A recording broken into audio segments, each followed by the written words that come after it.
Okay everyone, welcome to the channel. This is going to be the first of hopefully many videos on Shatterpoint, and what I'm going to be talking about today is the top 3 teased cards that we have not yet seen released. So these cards are going to be coming from both what AMG teased at Adepticon, but also what they teased in their own news articles on their website. So let's dive in. The first one I want to talk about, and this is in no particular order, is Kanan Jarrus, Spectre 1. So Kanan has 10 health, 3 stamina as a primary, pretty good, deflect, which is fine. But there's a combination of a man with 2 names and force push, which I'll get into, and his identity that I think are quite strong. So we can see that at the start of his activation, if he has Form 3 Sarasu, he'll refresh a force and can heal. If his active stance is Pack Leader, he can move another character and potentially himself also. So what I quite like about this is, and this is assuming that Kanan is going to be an 8 squad point 3 force point primary, he's refreshing a force, which means he's got quite a lot of force, and he has force push, which is usually, I would say, too expensive to use a lot of the time, because you don't want to spend so much of your force on a single effect. So I think the fact that he's refreshing the force means force push could become affordable, and in Shatterpoint it's very impactful to be able to say force push one unit and then kill or displace another unit with your attacks and influencing 2 things with 1 unit's activation. So I think that's quite powerful. It of course does rely on the fact that you have to be in the correct stance when you refresh. I think you're definitely going to start him in Pack Leader, whatever the stance card says. So we don't have the stance cards yet, so I'm kind of going off what I think these cards are like without the stances. They could be absolutely terrible, but let's assume that they're at least fine. So you want to go Pack Leader first because you're going to want to move Kanan up. I think quite likely with a lot of the Spectre stuff you're going to want to have the Spectre stuff running together because it just buffs their abilities so much. I'm sure it won't be true 100% of the time, but I think at least as we're looking at these cards initially, I think you're going to want to be running them with other Spectre stuff. But yeah, so you're going to want to start in Pack Leader to get the movement, and then perhaps you just stay in Sarasu to refresh your force, but that obviously will depend on what they're like. The next thing that I really like about Kanan, and I'm going to home in on it, is that there's his identity called Now I Know There's Something Stronger Than Fear. So this is when a Rebel Alliance unit is wounded by an enemy attack, Kanan can heal twice and jump. Then if the wounded unit is Spectre, he can make a 5 dice attack. I think this is potentially very, very strong. And my reasoning for that is coming from the amount of time, which isn't very much admittedly, but I've spent playing with Chief Chirpa. So Chirpa has a similar effect, that when an allied Ewok unit is wounded, he might, it's a 50% chance, he might be able to move and make a 5 dice attack. And basically in my time playing Ewoks, I found that if you got this crit or hit result and Chirpa got to move around making attacks whenever something was wounded, he was really good. And you would often have your Ewok pushed off an objective, killed, so it's no longer a contesting objective, and then Chirpa will just run off somewhere, make an attack and get you another objective back. Because the most important thing about these is it's making a 5 dice attack, not against the character necessarily that wounded your allied unit. It can be against anyone. And I think it's very strong, just because, as I said, they take an objective off you, and then you just go ahead and take it right back, or even take another one off them. So I think that's definitely something to look out for when Kanan comes out, because it's this strong effect, but 100% reliable, as long as you're running a Spectre unit. Alright, next thing to talk about is Chewie. So first thing that leapt out at me when I saw Chewie's card is 12 stamina.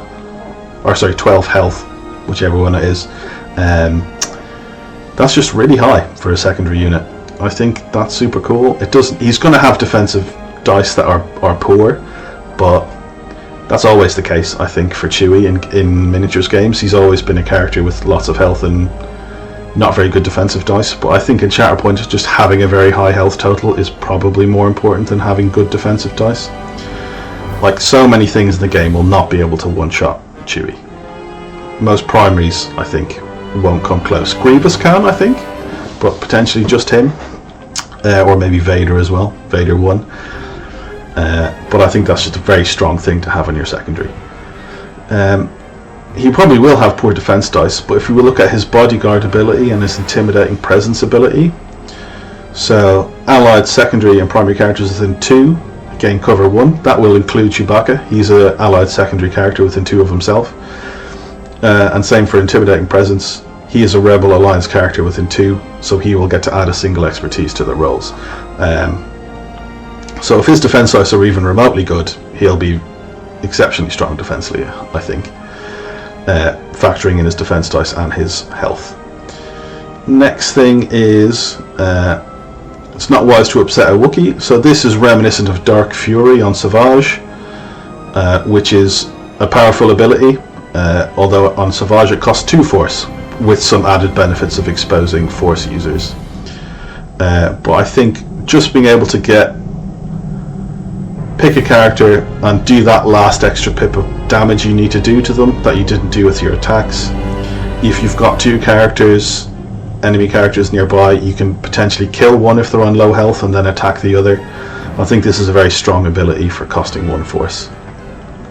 And then Wookiee Loyalty is just good mobility. He gets to make a dash towards a primary character with a potential upside if he ends close enough to that primary.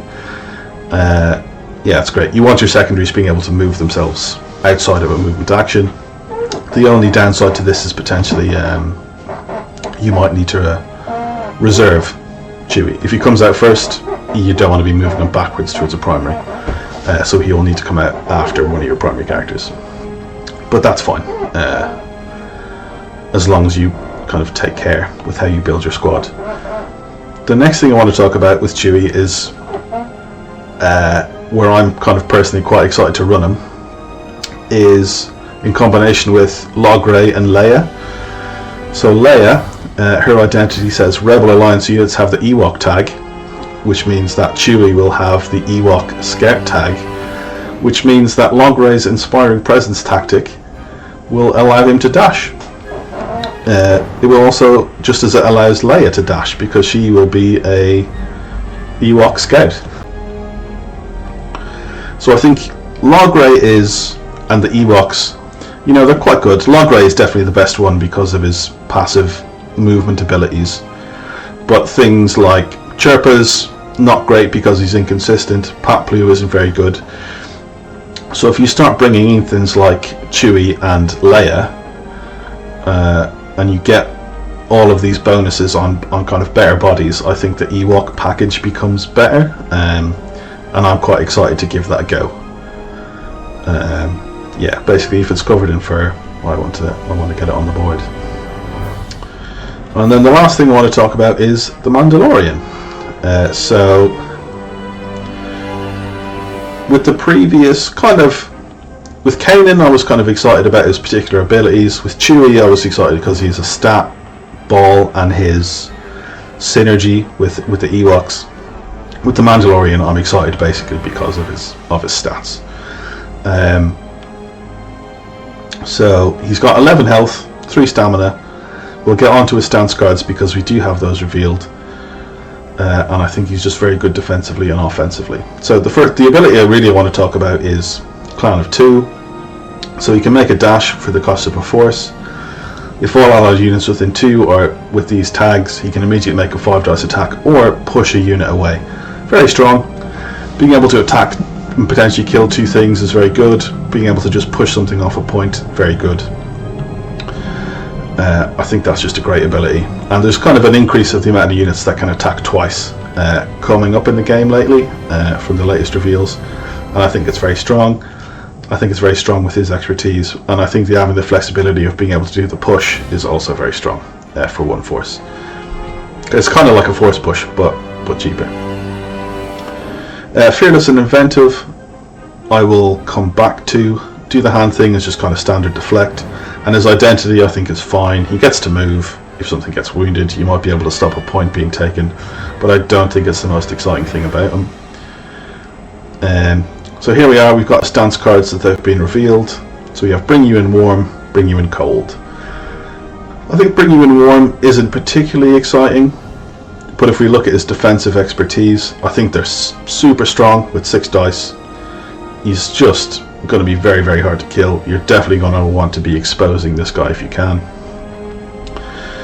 In terms of output, this is fine. It's got a damage on a shove on the first square. You're easily generating crits when you're in melee, and reasonably likely to when you're at range.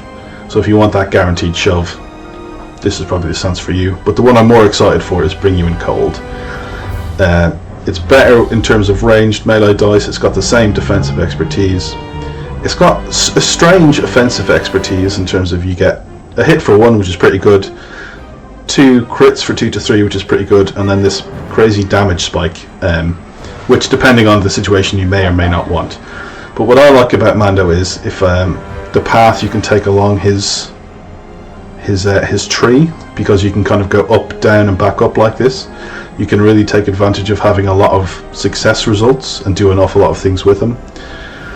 So you can do an awful lot of damage, you can move Mando, you can do his active abilities, apply some conditions, and I really like that in combination with Fearless and Inventive, because you've got ways of adding extra dice. And I also think this guy could synergize quite well with the first Darth Vader character, who lets allies roll extra dice. I think you can get those 8 success results and have a really big impact with Mando on this turn. So that's why I'm excited to give him a go. I also just really love that era of Star Wars and the characters. So there we are, the end. This was my first video. Hopefully you've enjoyed it, and I'll try making more. If you've got any feedback, please let me know, and hopefully I'll see you on the next one.